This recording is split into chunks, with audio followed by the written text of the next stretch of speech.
Hey guys, welcome to this really fun and interesting episode of TFL Talking Trucks. It's Andre over there.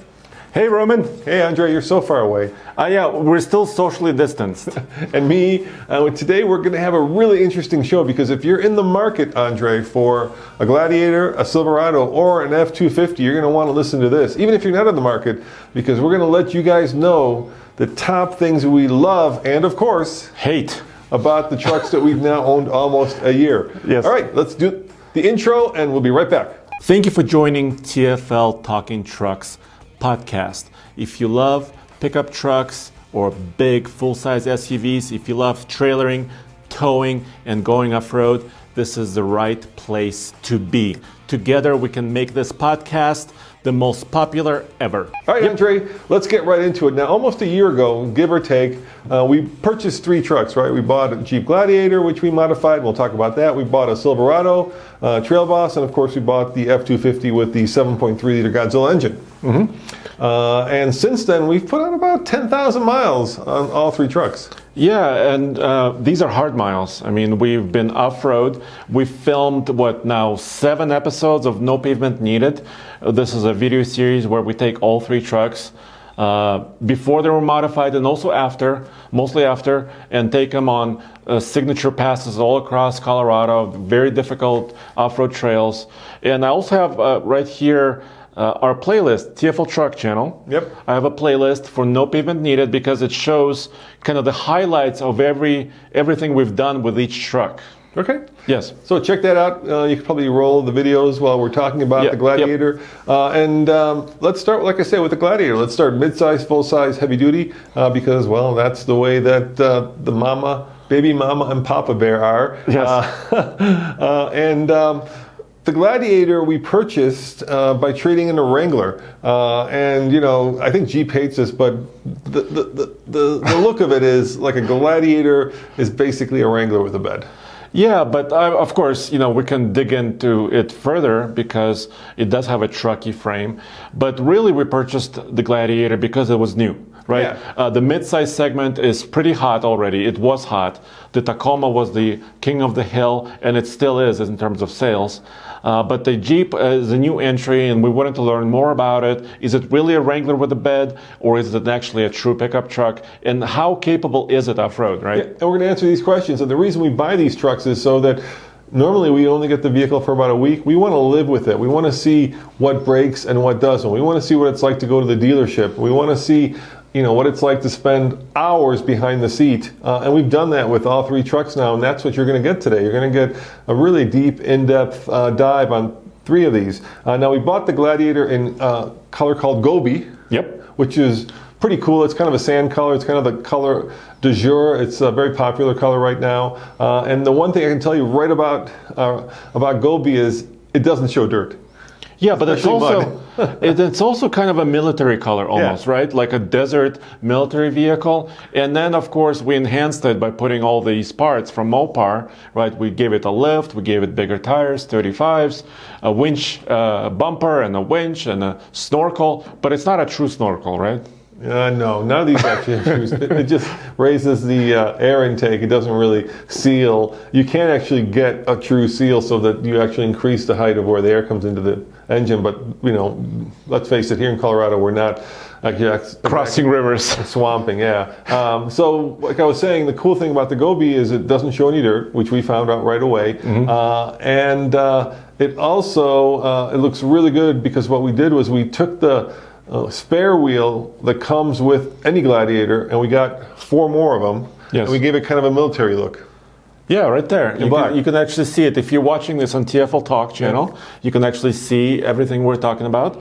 And if you're not, these are basically steelies, right? Yeah. Steel wheels, and we wanted that simple look. Yeah, and the cool thing about the Gladiator, like the Wrangler, is you can go 35s without actually changing anything, like removing fenders. It won't rub. Jeep designed it in such a way that you can actually put them on without lifting it. Now, we did lift it. We got the Mopar lift. It was like a 2.5-inch lift with rock shocks. Yeah. Fox shocks. Fox shocks, yeah. Fox shocks. And we did get the Rubicon version of the Gladiator because, well, this is something we figured out. It would cost you a lot more money to buy like those Dana 44s and the e-lockers that are both in the front and back if you wanted to actually upgrade from like a sport. In the past, we actually had a sport Wrangler, and we decided to make it more off-road worthy, and we quickly ran into the fact that the reason people buy Rubicons, well, the off-roaders buy Rubicon, is it's a lot cheaper to buy all the parts already from the factory than it is to retrofit it with like ARB stuff or any of the other aftermarket manufacturers. Yeah, so some people make a mistake. It sounds expensive, right? Yeah. I mean, a Rubicon a Gladiator starts at around 44, 45 grand, and it already sounds expensive. Ours was 55, right? Because it had a few options and also a hard top as well. But like you said, Roman, I think if you're serious about off-roading, you want those bigger axles, you want the lockers, you want some other features like the off-road modes, right? It would be very hard, very, very expensive to actually do it yourself. Yeah, and I think we paid about $60,000 for the truck. It wasn't cheap.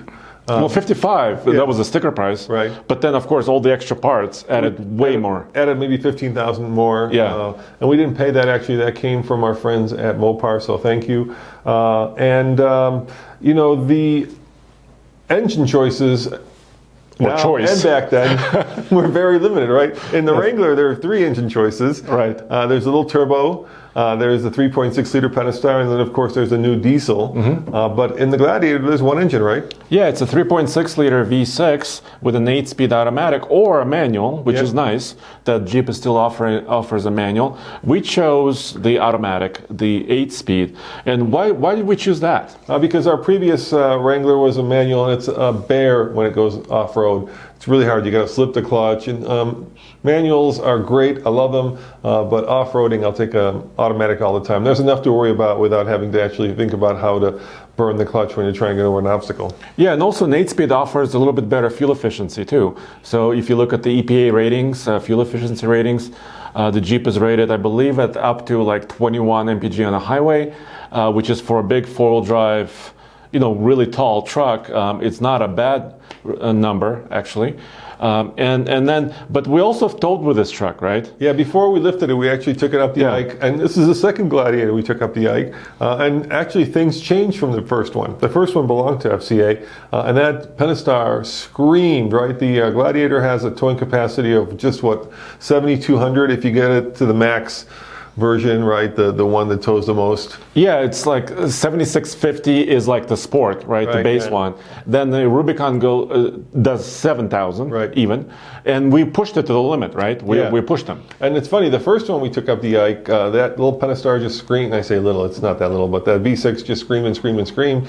When we took ours, it looks like they actually changed the engine mapping, because what it would do is what you'd expect. It would, we try to maintain the speed limit, so the engine would rev up until we hit the speed limit, then it would downshift, then the truck would inevitably start to slow down, then would rev back up again, and then downshift. And instead of being at like red line the whole way up, it was up and down, up and down. Yeah, and so it's not an ideal towing truck. No. Right. So there are better towing trucks out there. Yeah, I mean, it will do 7,000 pounds. We already proved it, like Roman is explaining. But it's not really happy. We also took it, I remember, with Mr. Truck on an efficiency towing loop, and it wasn't very efficient at all. It was one of the worst, actually, MPG results we got. When we actually took it on the highway and actually tried to measure it. And once again, the reason for that being the engine was screaming, right? It was trying to maintain 65 or 70 miles an hour on the flat highway even. I think if you want a towing truck, I would stay away from the off-roady trucks. So I'd go with like a Colorado with the diesel, the baby Duramax, or perhaps maybe even the Ranger with the turbo in it. But the Gladiator is a brick into the wind. It's not fuel efficient. It's not set up to tow. It's a very much off-road aimed truck, and that's where it excels. It can tow, but I don't think it's happy towing, Andre. At least not maybe towing 3,000 to 5,000 it might do okay, but once you get above that 5,000 figure, I feel like it'll do it. But it's like my new dog, right? When you try to take it for a walk, it's fighting you the whole time. He'll go for the walk, but he'd rather be home. Yes, if you want to see the dog, we have an update on Blaze on TFL Now channel too. All right, so that's the part where we kind of give you our objective facts. So now let's talk about truck owners, and let's talk about what we love and hate about it. So I'll tell you what I love about it. Yeah. I love the color. I love the lift. The lift has turned out really well. It was installed at the dealership. It's warranted. Everything on it has worked, and we've actually had no issues with the Gladiator. It never broke down. Never broke down. Right. Never had any like weird squeaks, weird rattles. It's just been a rock solid truck. People always say FCA doesn't build the same quality that other manufacturers do. This thing has had zero issues. No weird lights. No oil leaks, no I don't know, all the other stuff that happens, Yeah, and we've had it, like you said, for about 10,000 miles. Yes, it's not, we haven't had it for 5 years, not a 100,000-mile truck, but up to now, for this really kind of a torture ownership experience, because we've towed with it, we ran it off-road, no issues, like you said. Now, can I say something I don't like? Yeah, of course. Yeah. Oh, by the way, something I do like is that you can remove the doors. Make him wait, huh? You can remove the doors, you can remove the top. Yeah, it's like a Wrangler. Yeah, that just makes the whole experience. We have yet to do that.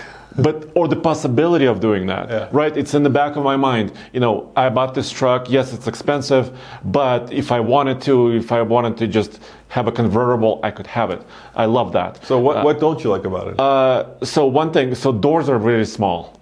I'm about 6'2". I'm kind of a big guy, and getting in and out is a little bit of an issue. Sometimes I hit my head or I need to bend down, and then the driver's seat doesn't quite offer enough legroom for me. Yeah, it's funny because the Gladiator is supposed to have more back seat room than the Wrangler, right? It's a longer wheelbase. And it does, I think. But I gotta say, I'm gonna be much harsher than you. Those seats are miserable. The front seats all of them are just miserable. Yeah, there's no lumbar support, which for $55,000 is mind blowing, right? Mm-hmm. And I'm gonna go there. I'm gonna say right now, Jeep builds some of the worst seats in the car biz. They look cool, but it's to the point, Andre, where I do not want to take that thing across country because it hurts. That far. The seating position is uncomfortable. The seats are it's like imagine taking one of those German Methodist pews and throwing some leather on it and then cramming you into the front of the back of the previous pew. It's that bad. I cannot find a happy driving position. I don't like the way that the control works. Right, it's a little string that you pull basically that moves the back of the seat. In what I would consider an almost ideal and perfect truck for a mid-size segment, that is a glaring error, and it's one of those things that I can't get past. There's some things you can kind of look over and think to yourself, I can live with that. I can't live with those seats, and I can't live with the driving position. I'm not sure what who they aimed it for. Maybe it was shorter guys. Maybe it has to do with the fact that we're both, big and tall. Yeah, we're both 6'2". Yeah. But I feel like I'm crammed up against that dashboard. I feel like I can't move that seat far enough back, and I feel like my lower back, is on a bucking bronco because there's no support for it whatsoever. Was that a rant? I think that was a rant. Well, yeah, welcome to TFL Talking Trucks. No, but no, I think your opinion is much stronger than mine. I'm just worried about knee room. I feel like I'm sitting too close to the dash, just for me. But yes, it's not the best seat. The best way I could describe it, it's like economy on an airplane. It's that. It's that for me. I think actually, if you look at FCA, the Ram 1500 has much better seats. Yeah. So I don't know. Maybe if Jeep and Ram can talk to each other and see, if they can kind of, use each other's seats, that would be good. And before we finish this rant, let's talk about the really good things. I think the interior materials are, just top notch. The off-road stuff works wonderfully. The articulation is incredible. I really like the thick leather steering wheel when I'm holding it, and the power is adequate. It's it's not going to blow your mind, that little Pentastar, especially when you lift it. It starts to really feel the weight, but it does okay. I think it's a little trooper of an engine, and I say little compared to the 7.3 that we'll be talking about pretty soon. Yes. So in the world of mid-sized trucks, it's not that little. In the world of trucks, it's little. And so, it's a strong entry. Would I buy it again? Heck yeah, I would buy it again. Even with those seats? Yeah, even with those seats, I love the truck. I would still buy it, but I would not take it on a cross-country drive just because of that. And it's a little weird because we have such a stable of vehicles that I don't have to. If I want to take something, I'll much rather take the Silverado that we have than the. But all mid-sized trucks are pretty small when you think it's not a thing that just belongs to the Gladiator. I hate the driving position and the position in the Tacoma. I would hate to take that across country for the same exact reason. That one, my head is crammed up against the ceiling, and I feel like I have, I'm laying down in the seat. Right. So there just seems to be something about mid-sized trucks and front seats where the manufacturers just don't seem to get it right. Or at least for big guys. Or at least for big guys, yeah. So I don't know if they're trying to maximize rear seat room. And the last question I'm going to ask you, Andre, before we move on to the Silverado is it a Wrangler with a bed? I think so, yes, but in the best way possible. Jeep says that that's not a good characterization of the truck, but I think it is because, and we showed it on our No Pavement Needed series. Yeah. No matter what we compare it against, be it a Silverado, a Ford F-250, maybe even a Tacoma or some other truck, the Jeep just does every trail almost with no sweat. Just no touching skid plates, and it's just so capable that has that Jeepiness in it. Yeah. Yeah, let's move on to the full-size truck segment now. We started with a Raptor back in the day, then we went to a Ram Rebel. Yes. And so, we try to keep it fair here at TFL. So the next truck had to, of course, be a Chevy. I'm not saying it couldn't have been a Nissan or a Toyota, but, we try to go by what you guys buy, right?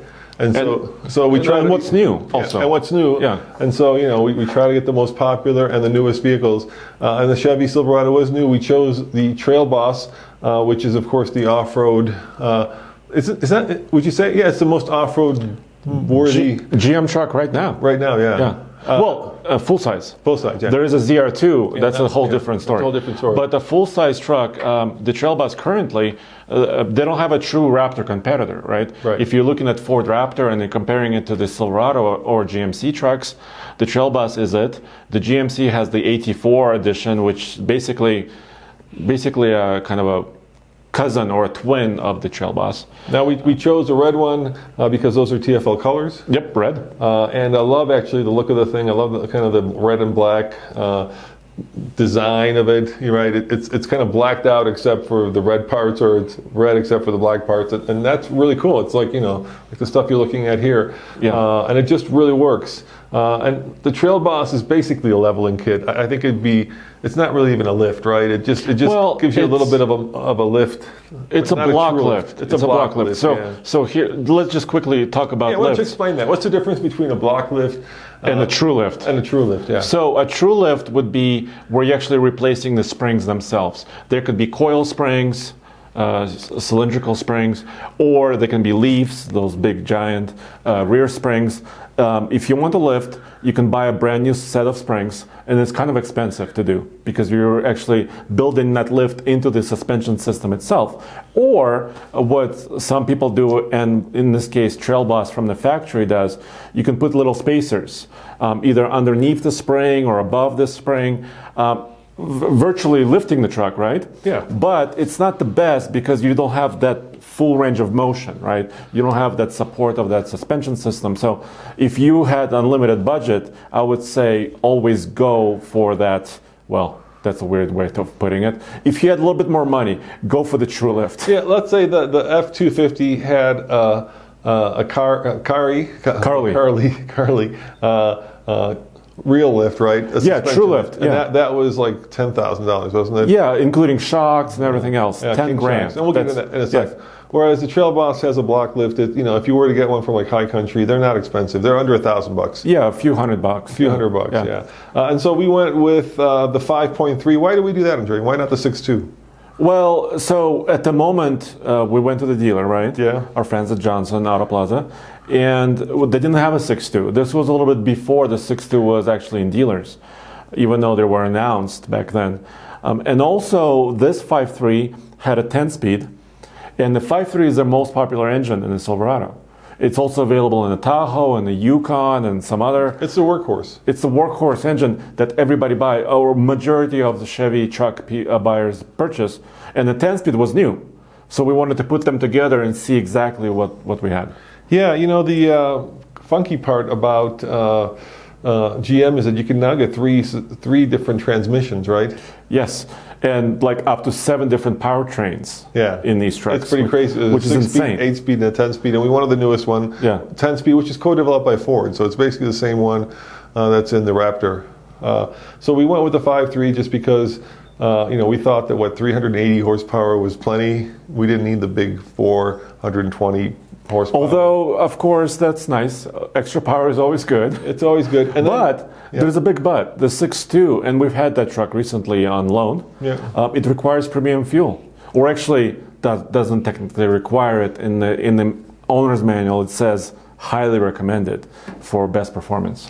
And what we really, I think, decided to do was keep that one stock. So unlike the F-250 and the Gladiator, which we modified, we wanted to keep this one absolutely bone stock. And once again, Andre, we've had less than 0 problems with it. Yes. Nothing's broken, nothing squeaks, nothing rattles, no engine lights. No engine lights. Yeah.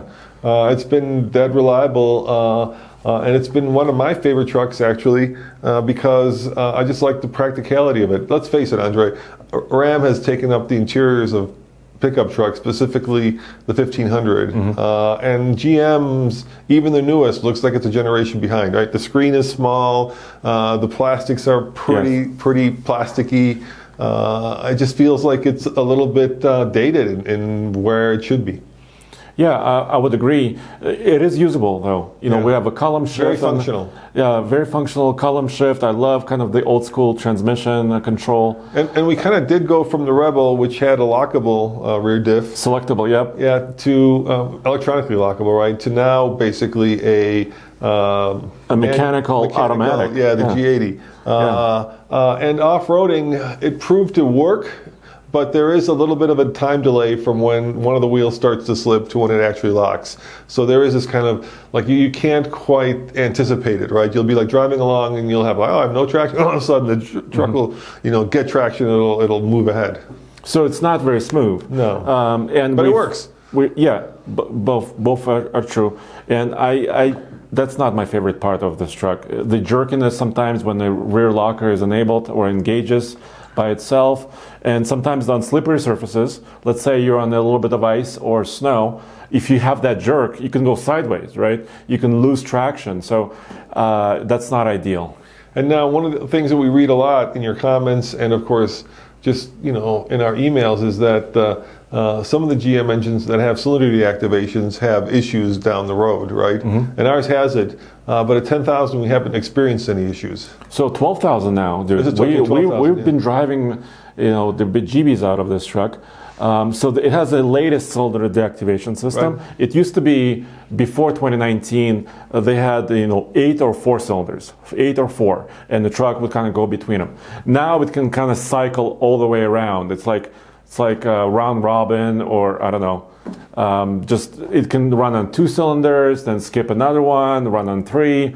And it does it pretty seamlessly. I haven't noticed it. Have you? No, not at all. And people say that you do have issues with that later on, but we haven't experienced them. The other thing that is interesting about the truck is we did a test where we compared fuel economy of 3 different off-road trucks. We had the Raptor, we had this truck, and we had the Rebel.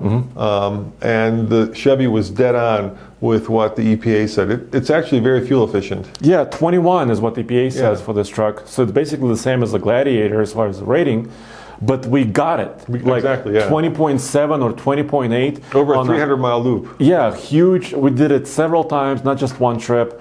The trail bus is always just delivers that fuel efficiency that they say.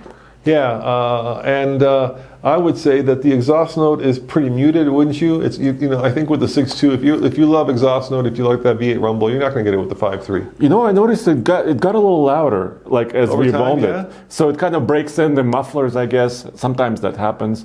So it has a good rumble when it first starts, like, but then it kind of quiets down. And let's talk about the thing that you do the best, Andre, towing. How does it tow? It's a beast. Yeah, it tows well. Yeah, we've had iGauntlet run, so that's also on the TFL Truck channel, and I think we pushed it all the way up to about its maximum, the 9,500 pound maximum on this truck, and it did it fine. You would think it would slow down on the way up the mountain, but it actually kept the speed almost almost to the speed limit.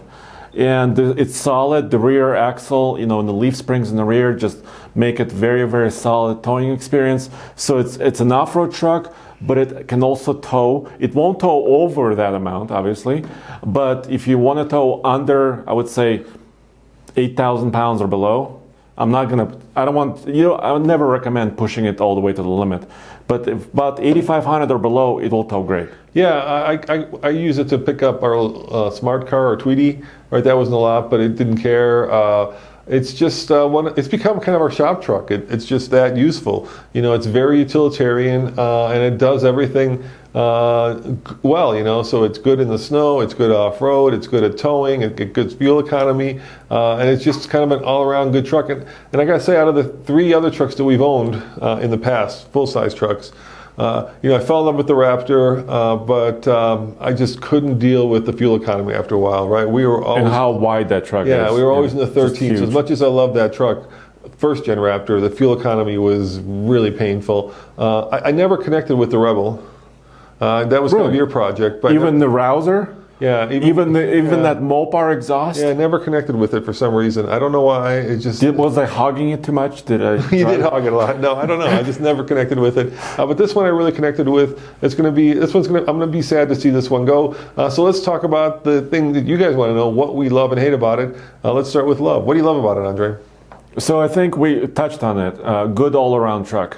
It's not like one thing you can put your finger on and say I really love that, but it does everything well. Everything that it says it does, it does. Let me start with the things I don't like. Okay. Yeah. So part of a little bit of hate. So the seats are, once again, the position is good, but the seats themselves are a little harder than some other trucks. I also think the headrests are hard. Oh yeah, they're like rocks. There you go. Now it's an Andre rant. They're made of granite. Chiseled out of the hardest American granite money can buy. And it's not sandstone like we are seeing the truck go over. They're just small and kind of cheap. Yes. Well, I lost my train of thought. What else do you hate? You said you hate the seats. What else? Or you don't like the seats? Yeah, the seats. Also the wheels. We're looking at the wheels and tires. They're way too small. The Duratracs are good tires, but they're 32 inches. Come on, Chevy. It just looks so undersized for that. And then the wheel openings, of course, are square. Yeah. So it's hard to go bigger with a round tire without rubbing. Right. So if it had a little bit more tire, maybe a 33 or a 34, and slightly different seats, maybe a little bit softer seat configuration, I think it would be really a great truck. All right, so what I love about it is the look of it, right? It's kind of a fist into the wind. The design, I love those like little boomerang-shaped lights that light up at night underneath the main tail, lights. It's funny, a lot of people hate it. Yeah, a lot of people hate it. I love it, and I love the lights. It's got really great lights. I know that they do testing of headlights. We don't do any formal testing, but it's by far got some of the brightest and most unreflective lights, right? They don't come back in your face. So I love that. And actually, I don't mind the seats, Andre. I've driven that thing, hundreds of miles, thousands of miles. And you're right, they're not comfy or soft, but they're not uncomfortable. They work for me. Okay. And it's just an all-around kind of, it's like the all-around. In high school, there was always one kid who could do it all, right? He could play basketball, he could play football, he could even play soccer. And that's what I feel about the Silverado Trail Boss. It can go off-road, it can tow, it can serve as a haul-in truck, it can take your family around, they're comfortable, it gets good fuel economy. That's what I love about it. What I hate about it off-road are the sight lines are beyond atrocious. It needs a front camera at least. Yeah, but even with front cameras, it's really hard to have that depth perception. So they help. It's better than not having a camera. But this thing, I have no clue where the front wheels are when I'm off-roading. Oh, you lost your video.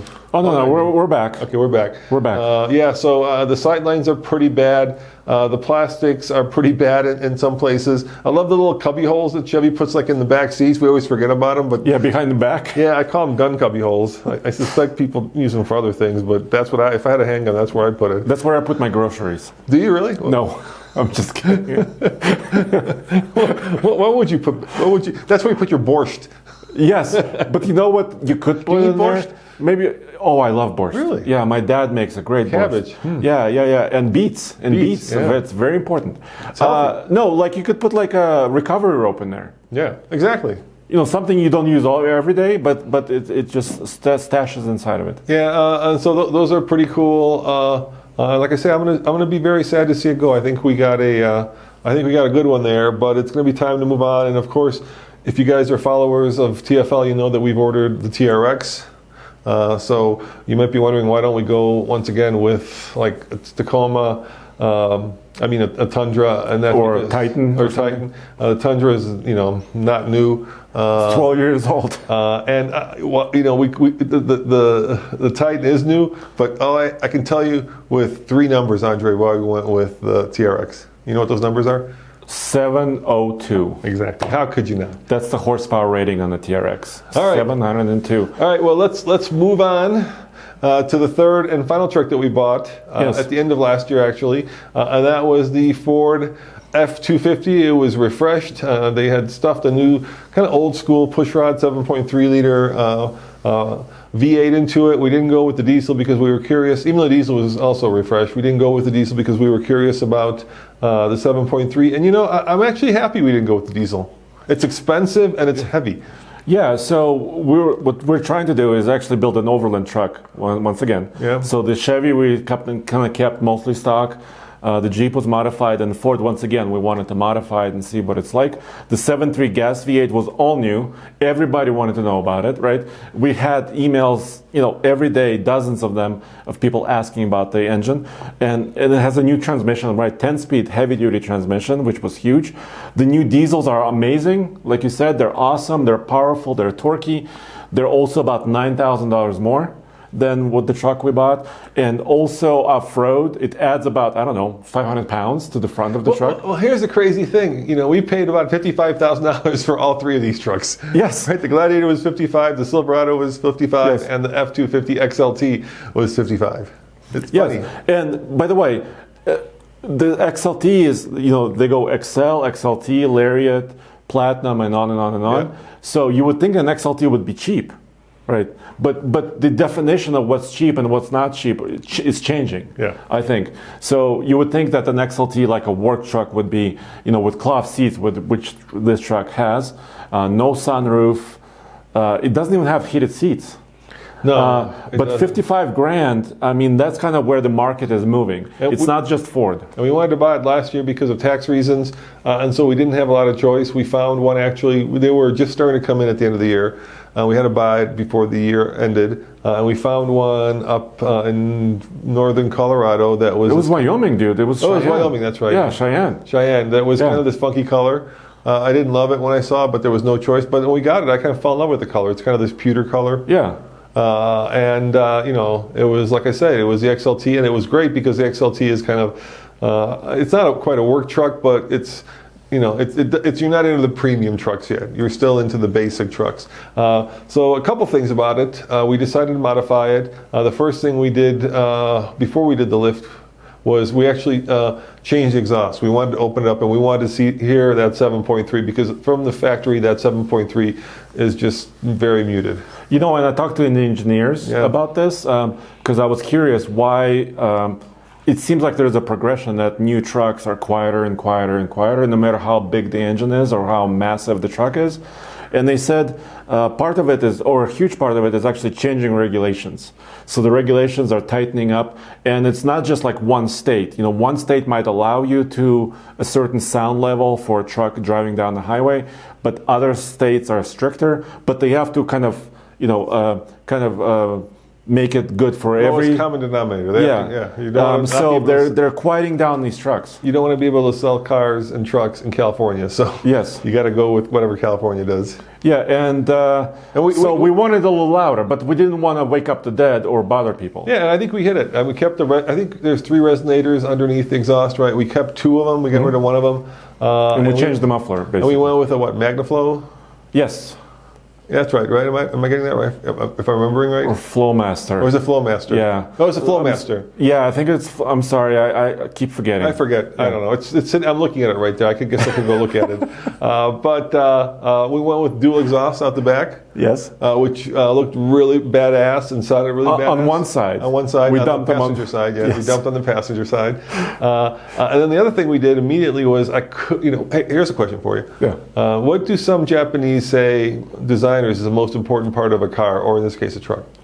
I've heard this and I love this. It's the door handle. Yeah, it's a part. It's the part you first touch. Because that's your first time that you're interacting with. That's your first physical contact with it. And I absolutely hated, Andre, the plastic steering wheel on the F-250. It was really plastic. It was like something out of like a 1970s Impala. It was horrible. Talking about cost cutting, and so I think I said that, and then somebody had an extra steering wheel sitting around from like one of the upper trims, like a Lariat or something, yeah. Or maybe it was a Raptor steering wheel. I don't know. It was one of those. No, it's a little nicer. It's not it's a leather. fully. It's not like a limited $80,000 steering wheel. And they sent it to us. We took it to our mechanic, and it was very easy to swap. So we swapped that little plasticky steering wheel for a nice leather one, and made me much happier because that's the part that I'm always holding on to, right? Yeah. And then after that, we went like this to Carly suspension. Yeah, in California, we were going to turn it into a super tremor. That was my goal, yeah, and it still is. Yeah, we wanted a tremor, but we couldn't find one. Right. We really wanted the tremor, which is the most off-road worthy Ford heavy-duty truck. But the guys at Carly have all the experience. They work on a lot of heavy-duty trucks, Rams and Fords. They're specialized in solid axle conversions. Solid axle suspension systems, not conversions. And they did the proper lift, like we talked about, right? Yeah. The lift that's actually built into the spring itself. It's longer springs and wider leaves in the back. More leaves, special shocks. And they did that as part of a sponsorship arrangement. They didn't pay us any money, but they did the lift. It's a $10,000 lift, and they got featured in the No Pavement Needed series. And so it was a good. It was a really good experience for us because we got to see how that lift is installed. We got to work with a really good company. Yeah. And the result of it is a really actually great riding truck. So a couple of different things. This suspension system is called the Pin Top, which is their highest level of suspension. And it's really meant for kind of slightly faster off-road running, like a Baja running. Mm-hmm. Not that, everybody races heavy-duty trucks in the Baja, but that's where the company is from. They're a Southern California company, and yes, the ride was quite a lot different. Yeah, and better. Yeah, because we went with King shocks, which I think are the king of the shock world, literally and figuratively. Yes. And then of course we went with bigger wheels and tires, right? Yeah, 37s. Yeah, you gotta go with 37s. So 35-inch tall tire is a stock tremor. We wanted to make it super. We wanted to go beyond it. So 37. And if you look under that truck, and it's a quality workmanship, right? They did good work. They did a really impressive job. And thank you to our friends at Carly for making the truck look as badass as we had ever hoped it to look. In the front, and work that way too. Yeah, and in the front, the extra shock reservoir is visible. Yeah. You could see it, and people always come up to it and say, "Oh my gosh, what is that?" Yeah, so people are always are curious about it. And then we also got our camper. Yep. So we made the truck better. We lifted it, and then we made the truck heavier, which is not great when you're off-roading, but it's awesome when you want to stay in the middle of nowhere. Yeah, and if you want to see actually how we did that, go over to TFL Truck. You can see both those videos, so I don't want to dwell on that too much. And then we, unfortunately, because of the lift, they cut off the exhaust. The exhaust wasn't fitting with the new springs. No. So we took it to our magic muffler magician, this guy up in Berthoud. Yes. Right? Yes. And he changed. He changed it around. What did he do to it? So he looked at it and he kind of was angry at me for cutting off his beautiful work from before, and then so he finally kind of twisted how the muffler was mounted underneath the passenger side and actually ran still 2 outlets, but one out each end. Yeah, it looks badass now. Yeah, and actually it I kind of keep saying changed that, the but sound. Yeah, it did change the sound. It changed the sound because now the sound is on both sides of the truck, not just one side of the truck. And you know, sometimes when you do an exhaust, it sounds good when you first start it up and drive around town, and then when you get on the highway, it just becomes really drony. This doesn't. This is comfortable, and we've driven it across country, both to California and all the way to Detroit and back. So, you know, we've put on long miles across country, and the exhaust never gets drony. The one thing I can tell you that I don't like about the truck, and let's talk about that part, what we love and don't like. Actually, let me tell you what I love about it. I love the fact, before we do that, one more thing. We also had our friends at 5 Star do an off-road tune. There's a whole video on that too. Yeah. So they actually changed the way that the truck drives off-road. So now it's not an FX4, but an FX5. Yeah, because you know when you change the tire size, first of all, you're messing with your speedometer, your mileage, everything changes, your shift points, and they smoothed it out, right? Corrected for the, you can actually make a setting there using the tuner for tire size. All that was done. Now let's talk about the things I like about it. So I love the way that you end up lifting it, the way that it looks. You know, I've gotten so many compliments on that truck, Andre. When people walk up to me, they just see it and they're like, "Holy cannoli! This is the truck of, this is the Papa Bear of Papa Bears." It's a very it has presence and it makes a statement. I would agree. Yeah, I think and it's not overdone. Somebody came up to me and said, "Why didn't you do a 40s? Why didn't you go with 40s?" Well, if you do 40s, you need to lift higher. So you need to do, instead of a 3-inch lift, you need to like a 6-inch lift or more, and then put 40s. And then, I found out on Colorado trails, this truck is probably as big as I ever want to off-road. It's too wide. And if you lift it higher in the air and make it wider and bigger, it would become unusable. Yeah, I don't know how people do like earth roamers. I mean, you raise the center of gravity so much that it becomes really kind of tippy when you're actually doing any kind of rock crawling. So I love the room in the truck, right? I mean, it's the same cabin as a full-size truck, but somehow it feels bigger, right? The seats we have just cloth seats. They're comfortable. They're not special, but they're you know, they don't hurt over a long distance trip. So I love the fact that you can see over everybody else except for semis. That's a nice perk. Let's talk about the things I don't love about it. First, you know, I'm just aghast at the terrible lights that came on it. An XLT came with like standard bulbs. You know, it's like having like did Ford go back to the Model T days and dig up those headlights and benchmark them? We've actually gone now through 2 sets of lights to actually try to improve it. Now the upper level trucks get the LEDs. Yeah, and they look awesome and they look cool and they're actually usable. Yeah, and then to actually change the bulbs, to change a bulb is probably the easiest thing you can do on any vehicle. This one you have to take the whole front end off. I was reading a comment when you did that video that no, you can do it, and I'm like, the only way you can do it is if you've got the hands of a very talented baby like orangutan. That's the only way I know you can actually reach in there past the air filter and past the windshield wiper fluid reservoir, radiators. So you got to pull the front off. So the lights were pretty bad, and you know how I said that Ram raised the bar on the interior of the truck, and then the Chevy was like 1 generation. This is like 2 generations back. The plastics, you know, if there are gaps in plastics, they don't match. If Chevy's plasticky, this is like soda can plastic. There are parts of that truck where it doesn't match, where you could actually cut your finger on. I mean, it's just cost cutting to an extreme amount.